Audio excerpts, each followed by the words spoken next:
হুমায়ুন আহমেদ বাংলা সাহিত্যের জননন্দিত লেখক। স্বাধীনতা পরবর্তী সময়ে নন্দিত নরকে উপন্যাস প্রকাশের পরপরই আলোচনায় আসেন তিনি। এরপর রচনা করেছেন জোছনা ও জননীর গল্প, শঙ্খনীল কারাগার, মধ্যাহ্ন, মাতাল হাওয়া, বাদশা নামদার সহ নন্দিত বহু উপন্যাস। সৃষ্টি করেছেন হিমু, শুভ্র আর মিসির আলীর মতো জনপ্রিয় সব চরিত্র।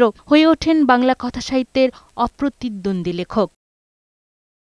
শুধু বইয়ের পাতাই সীমাবদ্ধ থাকেননি হুমায়ুন আহমেদ। নাটক, চলচ্চিত্রেও অনন্য উপস্থাপনায় হৃদয় ছুঁয়েছে ভক্তদের। তার বহুব্রীহি এইসব দিনরাত্রি, কোথাও কেউ নেই এর মতো নাটকগুলো এখনও তুমুল দর্শকপ্রিয়। সেই সাথে শ্রাবণ মেঘের দিন, আগুনের পরশমণি, শ্যামল ছায়া এবং সবশেষ ঘেটুপুত্র কমলা চলচ্চিত্রের জন্য পেয়েছেন জাতীয় পুরস্কার। ২১ পদক, বাংলা একাডেমি সাহিত্য পুরস্কার সহ বহু সম্মাননায় ভূষিত হয়েছেন বাংলা সাহিত্যের এই রাজপুত্র।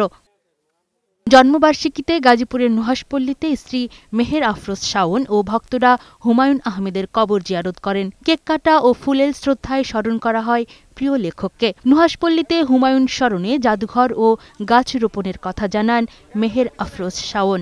সযত্নে সবকিছু রাখা আছে, কিন্তু জাদুঘরটা এখনো করতে পারিনি। আসলে অনেকগুলো কারণ, প্রধান কারণটা আর্থিক। গাছের প্রতি ভালোবাসা থেকেই উনি নুহাশপল্লীটা তৈরি করেছিলেন। বাংলাদেশের মাটিতে হয় এমন সমস্ত গাছ এখানে যেন থাকে।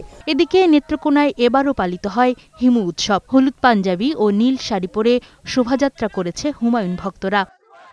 এভাবেই ভক্ত ও শুভানুধ্যায়ীদের স্মৃতির মণিকোঠায় চিরভাস্বর হয়ে থাকবেন হুমায়ুন আহমেদ। ডেস্ক রিপোর্ট, বৈশাখী সংবাদ।